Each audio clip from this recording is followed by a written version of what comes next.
Hi hello ನಮಸ್ಕಾರ, welcome to unbox kitchen. ಇವತ್ತಿನ recipe chutney ಪುಡಿ. ಒಂದು ಜಾರಲ್ಲಿ 1 ಕಪ್ ಒಣ ಕೊಬ್ಬರಿ, ಅದನ್ನ ಪುಡಿ ಮಾಡ್ಕೊಳ್ಬೇಕು.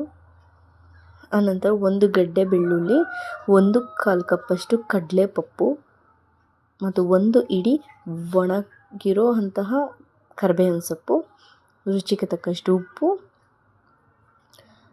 ಮತ್ತು 2 ಟೇಬಲ್ ಸ್ಪೂನಷ್ಟು ಖಾರದ ಪುಡಿ. ಇಷ್ಟನ್ನು ಗ್ರೈಂಡ್ ಮಾಡ್ಕೊಳ್ಬೇಕು. ಫುಲ್ಲು ನುಣ್ಣಗೆ ಗ್ರೈಂಡ್ ಮಾಡಬಾರ್ದು, ನೀರು ಹಾಕಬಾರ್ದು, ಹಾಗೆ ಗ್ರೈಂಡ್ ಮಾಡ್ಕೊಳ್ಬೇಕು. ಟೇಸ್ಟಿಯಾದ ಚಟ್ನಿ ಪುಡಿ ರೆಡಿ. ಬಿಸಿ ಬಿಸಿ ಇಡ್ಲಿ, ಅನ್ನ, ತುಪ್ಪ ಹಾಕಿ ಚಟ್ನಿ ಪುಡಿ ಹಾಕ್ಕೋಬೇಕು. ತುಂಬಾ ಟೇಸ್ಟಿಯಾಗಿರುತ್ತೆ.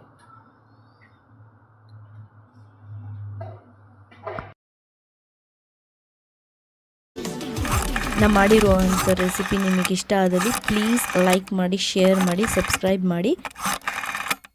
ನನ್ನ ಮುಂದಿನ ವಿಡಿಯೋಸ್ ನೋಟಿಫಿಕೇಷನ್ಗೋಸ್ಕರ ಪಕ್ಕದಲ್ಲಿರೋ ಬೆಲ್ ಐಕಾನ್ನ ಕ್ಲಿಕ್ ಮಾಡಿ. Thank you.